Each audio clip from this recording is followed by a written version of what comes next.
ताने ताने देना ताने देने ना तंदानी ताने ताने तना देने दो देना। ये केजीएफ देखने के बाद ये गाना गुनगुनाना जरूरी है क्या? अबे कितनी जबरदस्त मूवी है यार। फिल्म ग्रैंड है लेकिन सोशली ऑकवर्ड है। तुम भी एनओए से हो क्या? एनओए? National Offence Academy. इतनी क्या दिक्कत है भाई तुझे इस मूवी से? मुझे सिर्फ केजीएफ से दिक्कत नहीं है, इसके पहले आई पुष्पा से भी है और कई सारी इंडियन फिल्म्स है।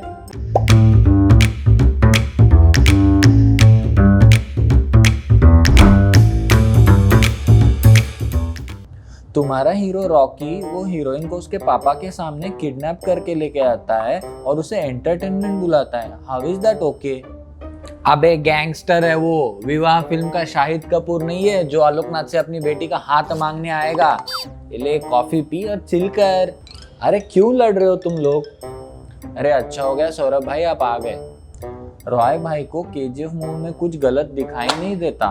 जब तुम्हारा हीरो रॉकी हीरोइन को उसके पापा के सामने किडनैप करके ले जाता है, एंटरटेनमेंट बुलाता है, उस पे लोग सीटी मार रहे थे, ताली बजा रहे थे थिएटर में। मुझे बहुत ही ऑकवर्ड फील हुआ, बुरा लगा मुझे। अरे तो ये प्रॉब्लम थोड़ी ना है, ये तो एंटरटेनमेंट है। और वैसे भी रॉकी भाई ने क्या गलत किया उसके साथ? टच तक नहीं करा उसको, उल्टा रीना तो उसके प्यार में पड़ गई। पर किसी को किडनैप करना गलत बात है ना, हम इसे कैसे एंजॉय कर सकते हैं? पहले किडनैपर को हेट करना, फिर उसकी अच्छाई देख के उसके प्यार में पड़ जाना, छूछे, ये तो गलत बात है ना। है तो आखिर वो किडनैपर ही। वैसे इसे स्टॉकहोम सिंड्रोम कहते हैं। इम्तियाज अली की हाईवे याद है, या मणिरत्नम की रावण? और भी कई फिल्में हैं जिसमें स्टॉकहोम सिंड्रोम को रोमांटिसाइज किया है, और ऐसा ही कुछ केजीएफ में भी है। और भाई रॉकी को कब एक आइडियल कैरेक्टर बताया है?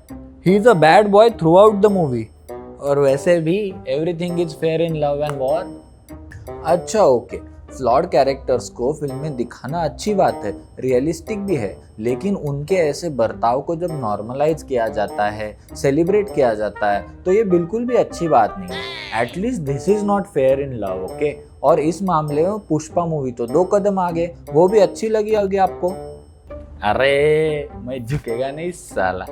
मैं आपको झुकने को बोल भी नहीं रहा हूँ, लेकिन आप थोड़ा समझने की कोशिश करो। लड़की के पीछे पीछे जाना इज नॉट रोमांस, उसे स्टॉक करना इज नॉट ओके। और हद तो तब हो गई जब पुष्पा का दोस्त श्रीवल्ली के दोस्तों को 1000 रुपया देता है सिर्फ इसलिए कि वो देख के उसको स्माइल करे। How is that okay?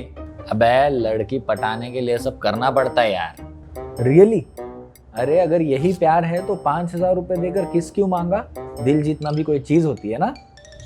हद तो तब हो गई जब वो श्रीवल्ली मान गई 5000 रुपए लेकर किस करने के लिए।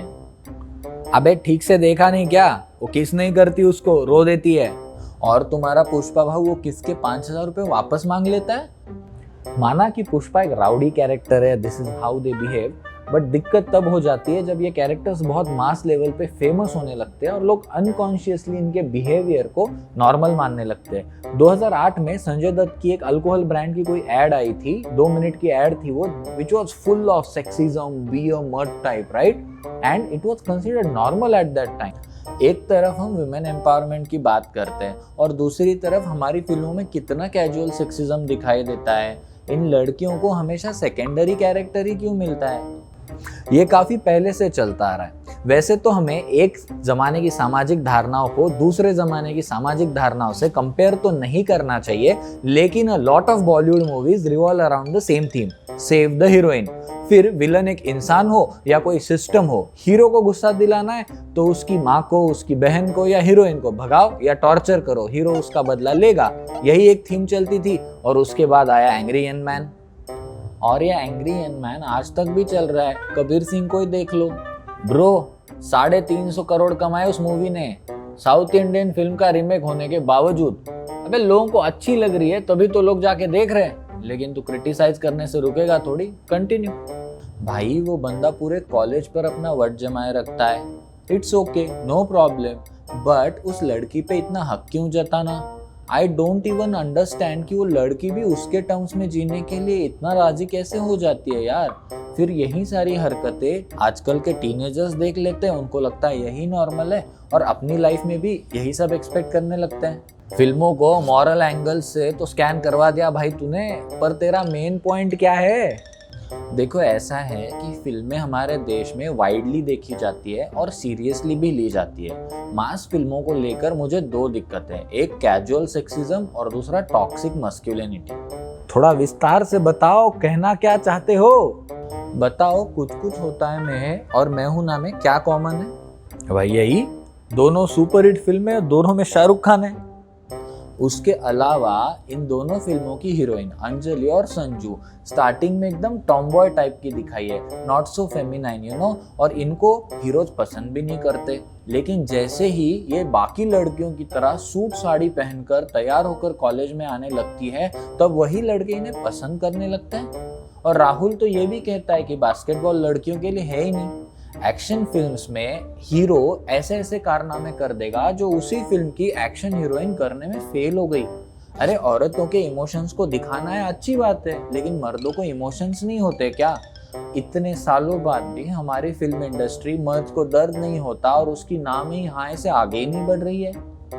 This is not entirely true, मतलब ऐसी फिल्में भी आई है जिसका जो हीरो है वो टॉक्सिक नहीं है और एक आम इंसान है या नॉर्मल ह्यूमन बीइंग है। जैसे आप देख लो जाने तो या जाने ना का इमरान खान, इंडिपेंडेंट मैन है जो अपनी फीलिंग्स को जताने के लिए या मर्दानगी दिखाने के लिए एग्रेसिव नहीं बनता है। और आर माधवन अगर देखोगे तनु वेड्स मनु में, तो रिजेक्शन को ग्रेसफुली हैंडल करता है, अपनी फीलिंग्स को जताने के लिए टॉक्सिक नहीं बनता और कंसेंट की रिस्पेक्ट करता है। उसी तरीके से तुम्हारी सुलू में मानव कौल या हिंदी मीडियम में इरफान खान, ये अपनी फैमिली की कदर करते हैं और अगर अपनी बीवी आगे जा रही है तो उससे इनसिक्योर नहीं बनते, उन्हें सपोर्ट करते हैं। इसके अलावा क्वीन, डियर जिंदगी, इंग्लिश विंग्लिश जैसी फिल्में औरतों के पर्सपेक्टिव को भी हमारे सामने अच्छे से रखती है। अब ये सारी फिल्में तो देखी नहीं होगी तूने? देखी है, और आई अंडरस्टैंड कि कुछ फिल्मों की वजह से हमें ऐसा जजमेंटल नहीं होना चाहिए। अब फिल्में हैं तो कहानियाँ होंगी, और कहानियाँ हैं तो तरह तरीके के किरदार भी होंगे, और कुछ किरदार मॉरली गलत भी हो सकते हैं, बट आई अंडरस्टैंड। हाँ यार, मैं भी मानता हूँ कि ऐसी बड़ी फिल्मों में हमेशा अगर हम स्ट्रॉन्ग मर्दी दिखाने लगे तो सब यंगस्टर्स के दिमाग में यही आइडिया फिट हो जाएगी कि भाई मुझे अपनी मर्दानगी प्रूव करनी है। बढ़िया रियलाइजेशन है ये तो आज से अपने बिहेवियर में भी टॉक्सिक मस्कुलिनिटी और कैजुअल सेक्सिज्म को आइडेंटिफाई करना सीखो।